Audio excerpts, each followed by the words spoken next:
Welcome, everyone. Thank you for joining us for the Come to Believe Network's third virtual retreat, part of our ongoing design grant programming. Today's retreat focuses on wraparound supports, which define the unique institutional culture of student success at Arrupe College and Doherty Family College.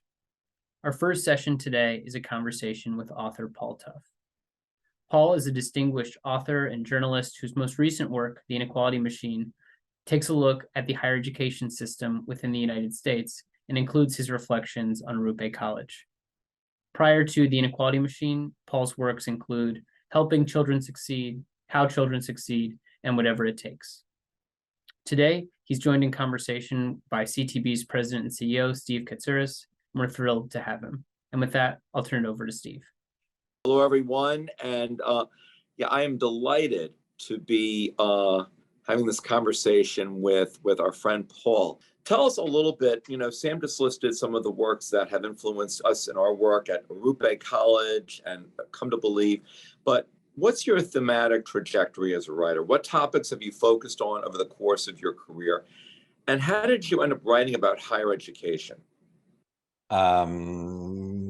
Okay, great questions. Thematic trajectory. It doesn't always feel like there's a thematic trajectory when you're in the middle of a career of any kind, but certainly a journalistic career. But I'll do my best to create one, to create one. First of all, very nice to see you, Father Katsouris, and hi to everyone who's out there. I'm excited to be a part of this today. So I've written 4 books and magazine articles as well. And I did not have a thematic trajectory in mind when I started my reporting about 20 years ago. But I was interested in a couple of things. I was interested in children. I didn't have any children myself. Now I've got 2, but I think even then I was interested in the neuroscience, the developmental psychology, the economics of childhood, what it takes, how children develop, and what it takes for them to find a path through life that's a positive one for them and for their communities. And then the other subject that has always interested me is social mobility, is how a person from a difficult background, low-income background of trauma or problems of any kind, how they can change their lives, how they can get to a more positive future. And I'm interested in that just from a narrative point of view as a writer and a reader, trying to understand how an individual goes through that process. But I'm also interested in it from a social and economic point of view, how we can have a less constricted social order, how people can move, can improve, can change their circumstances. I think that's a central question in our country or any country today.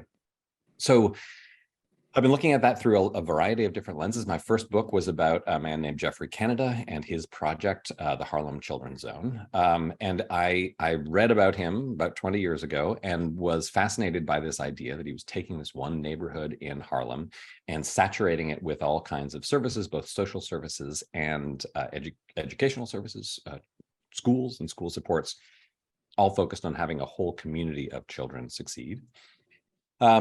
And from there, I wrote this book, How Children Succeed, and its sequel, Helping Children Succeed, that were looking more broadly at child development, how our brains develop in childhood, how our nervous system, stress response systems develop, and how that affects everything from education to policing to politics. And in both of those books, I was really interested in 2 things. One was individual factors, how an individual child develops, and the other was social structures, how the kind of economic and social structures we have in our country and our culture affect the way children develop.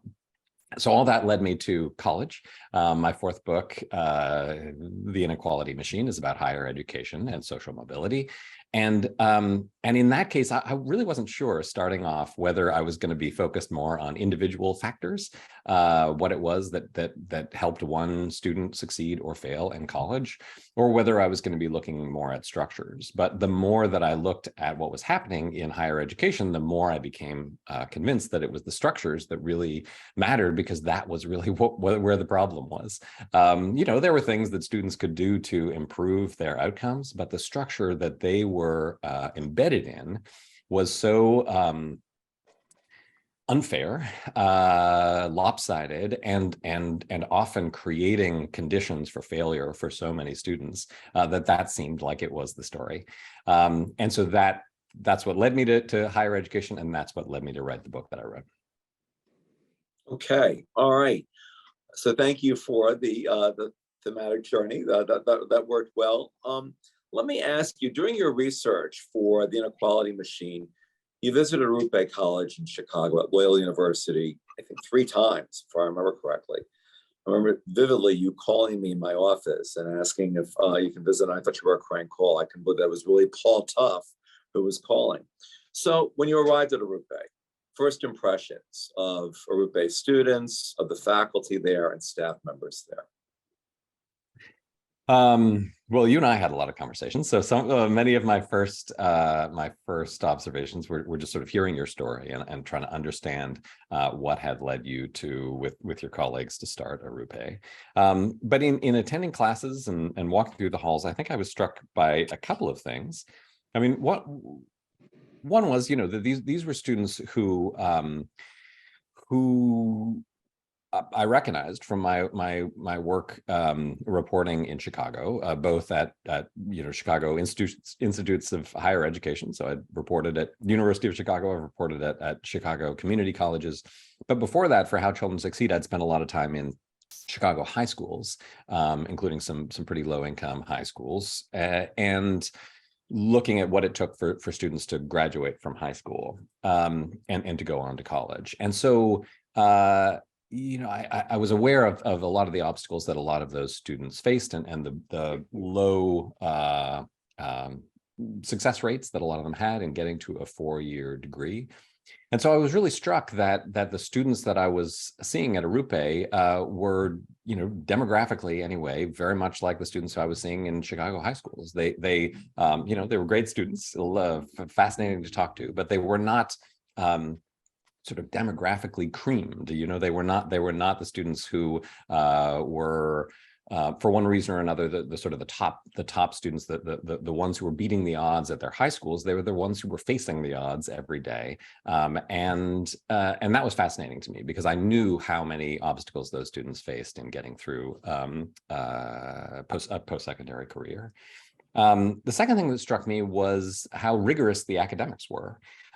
So I've sat on a lot of community college classes, including developmental math classes, and they are often not super inspiring. They're really all about struggle. They're all about students who aren't feeling good about themselves and where they are, and often educators who aren't feeling that great about what's happening in the classroom.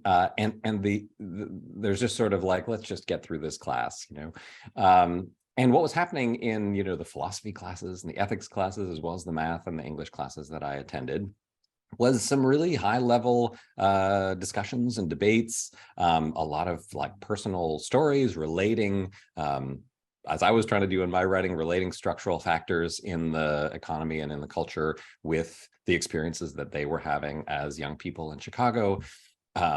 As young people trying to get degrees in Chicago. So there were just there was just this sort of academic curiosity and an eagerness that I didn't always see in other college classrooms. And then I say the third thing that I noticed was this idea of intrusive advising. I think that, I'm not sure if that was your phrase or mine, but I think intrusive was definitely your idea. It's not something you often hear an educator say, that we're intrusive, but that was what you said,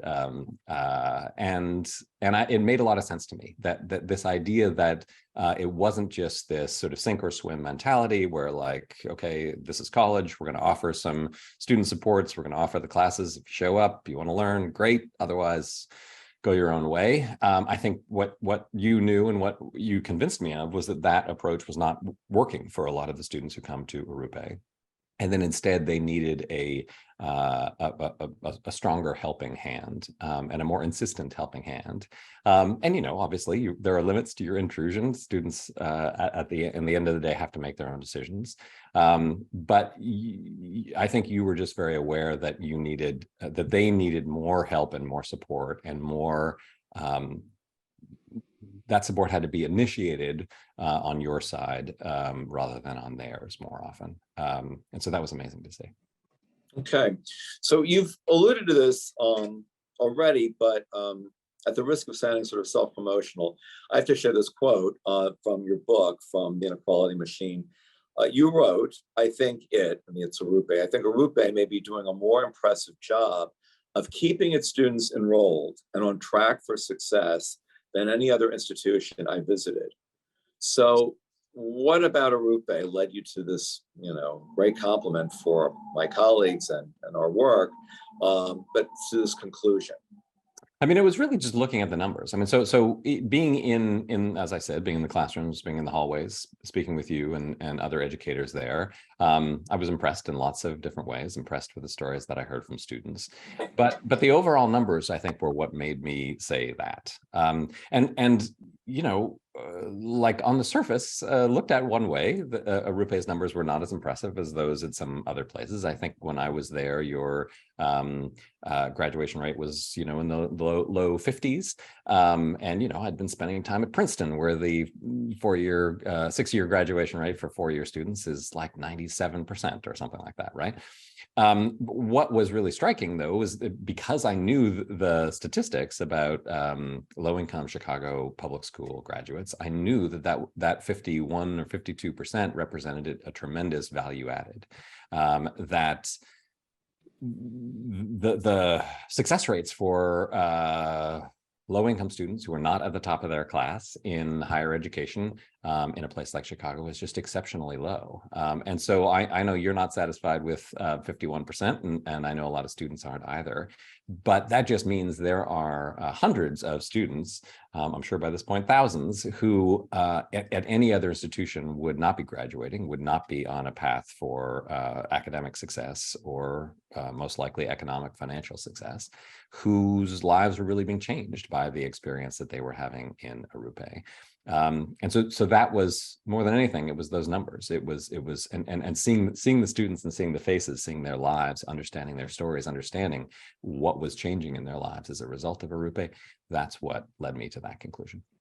Okay, so let's talk a little bit about outcomes when students graduate, going on for further studies, or being more workforce prepared and heading hopefully towards economic stability. You mentioned this earlier in our conversation today, but the interaction between higher ed and social mobility. So can you talk a little bit more about that interaction from your perspective, from your research, from your writing, and where do you think we are today? Sure. Well, so I spent a lot of time in trying to understand that question of the interaction between social mobility and higher education. I spent a lot of time reading history and trying to understand how the higher education system in the United States had changed over time. Did a lot of reporting about the GI Bill, spoke to one of the few remaining GIs who had gone through school on the GI Bill. And in reading that history and sort of understanding the statistics, understanding how unique and unusual the American system of higher education was in the first sort of 3/4 of the 20th century, it was clear to me that in the past, the relationship between higher education and social mobility in the United States was pretty clear. Higher education was the great engine of social mobility in the United States. It is what powered the post-war economic boom, the growth of the middle class, the shrinking of the gap between rich and poor. All of that came from the fact that the United States, coming out of World War II, had a higher education system that was head and shoulders above that of every other country in the world. And then when you look at the data, and economists have looked at this pretty carefully, there's a point where that starts to change in the 70s and 80s. And that change just has continued to today, where higher education stops being an engine of social mobility for the culture as a whole. It is still an engine of social mobility for some students, for some individuals. It is still the thing that if you play your cards right and get lucky, the right kind of higher education can still absolutely be life transforming especially for low income students. But as a system, something is really broken now, and so when I would talk to students, and I talked to lots, mostly from low-income backgrounds, the way they perceived it, I think, and accurately, was that higher education was the obstacle. It was the thing that they had to get around or get through in order to have the sort of social mobility that they wanted, in order to have the kind of comfortable, stable middle-class life that every American deserves. And so that changed the way that higher education went from being an instrument of social mobility to an obstacle of social mobility, is really the story that I tried to tell in this book, to try to understand why that had happened, how that had happened, and what it was doing to the students. All right. Can you say any more about those obstacles, or just the flaws of higher ed now, and what prevents students from completing degrees and participating in the life of a university and enjoying the social mobility that universities, I think, are intended to provide? Yeah, well, so there are lots, and my book, took me down lots of, some of them are extremely specific. It's at individual colleges. Some of them are huge. But I'd say I would say there are two big obstacles that I see to higher education being more of an engine of social mobility. And the first one is sort of straightforward. It's cost. There aren't a lot of other places in our economic system where and certainly not in our history, where the thing you need in order to achieve social mobility costs money, right? Where you need money in order to get to that point, right? And obviously that is going to create a really unbalanced and unequal system. It's going to perpetuate the inequalities that already exist in our economic system. And I think it's something that changed in the United States over the last few decades in a way that none of us really noticed as it was happening. There was never sort of like a conference where we decided, this system that we've got of giving free public education to individuals in order to help them improve themselves, that we're going to stop doing that, and instead we're going to make everyone pay. We're going to have this thing, a degree that is for so many people the hinge that's going to help them get to a different place in the class system. We're now going to make it really expensive, beyond what most families can afford. We're going to turn it into an instrument of debt, often long-term debt, and we're going to reduce public support for higher education in all kinds of ways. We never had the politician who made that announcement, and yet it happened. It happened nationally, and it happened in all 50 states over the course of decades, but especially over the course of the last 15 years or so. And it's really been a disaster. So that's one, is cost. The second big obstacle, I think, is this kind of like sink or swim mentality that a lot of colleges have. I think we have this kind of archaic idea in our heads that high school, K-12 education is something where the teachers have some responsibility for helping their students succeed, and yes, we want students to have initiative and be able to take care of themselves, but it's our responsibility as educators to get our students through graduation day, right? That's our goal. That's our we can take pride when they graduate. We do whatever it takes to help them get there. And then at some magical moment, when kids are 17 or 18, they suddenly enter a system that doesn't work that way at all, right? Where institutions seem barely invested in the question of whether their students graduate, and where in fact there is, among some educators, especially I think a certain professorial class, this idea that failing students is a mark of sort of courage and quality, right? That if you're a freshman math teacher and you're failing a lot of students, you are protecting the institution of math, right, from these undeserving masses. And that idea, I think, is, as the demographics and as the finances of college have changed, that is has become a really toxic idea. And it has led to the kind of inequalities, it has perpetuated the kind of inequalities that we see in higher education.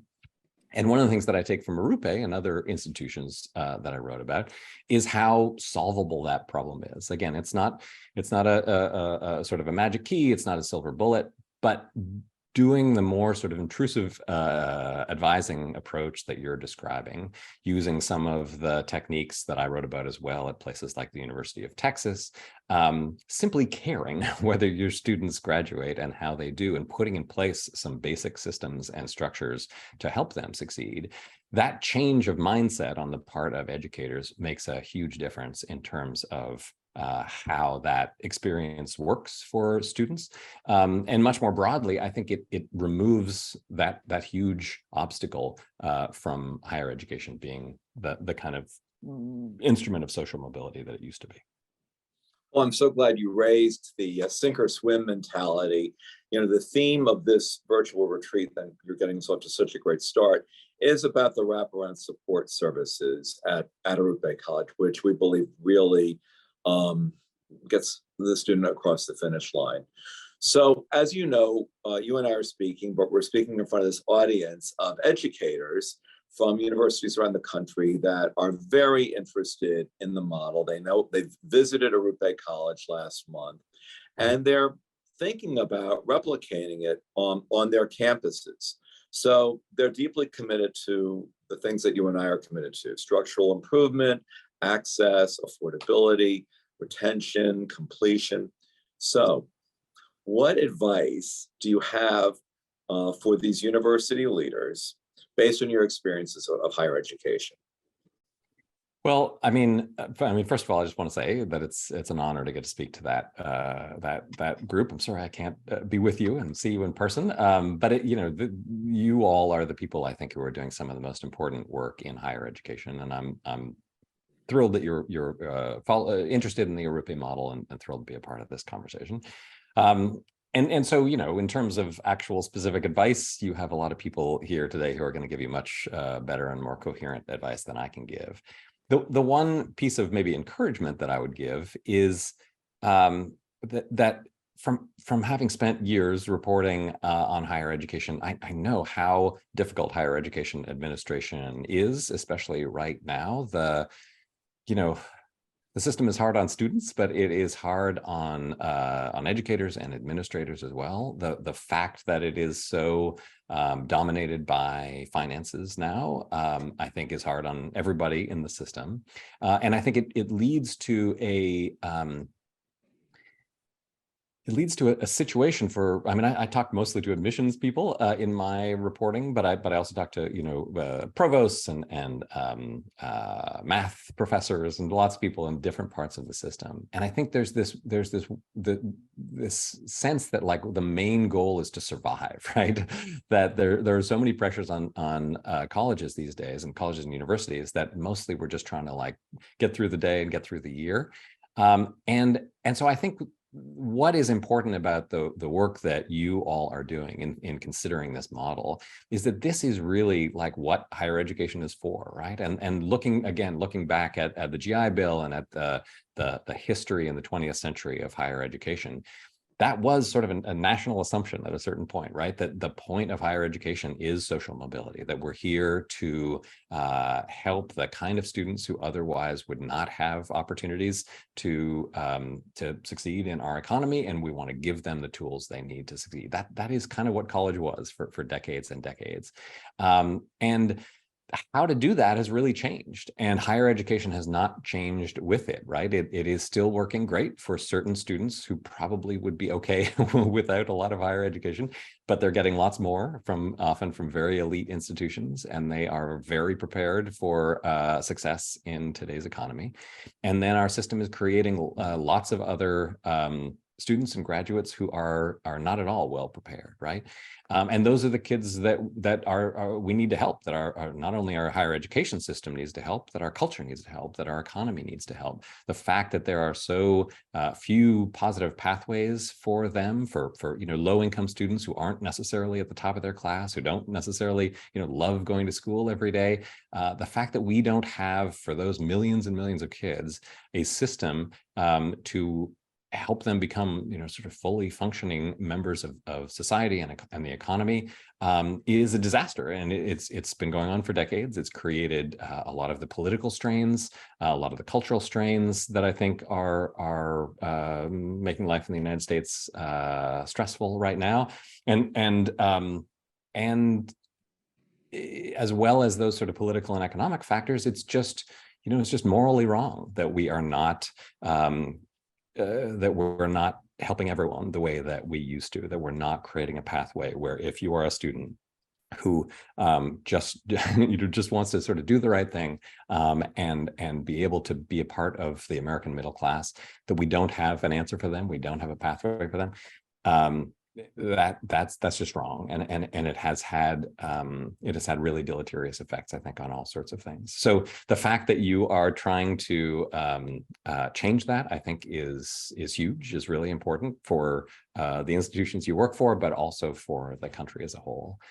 So I guess my advice is just hang in there. I'm glad you're investigating this and giving it a try. It is hard work, but I think there's no more important work to be done right now.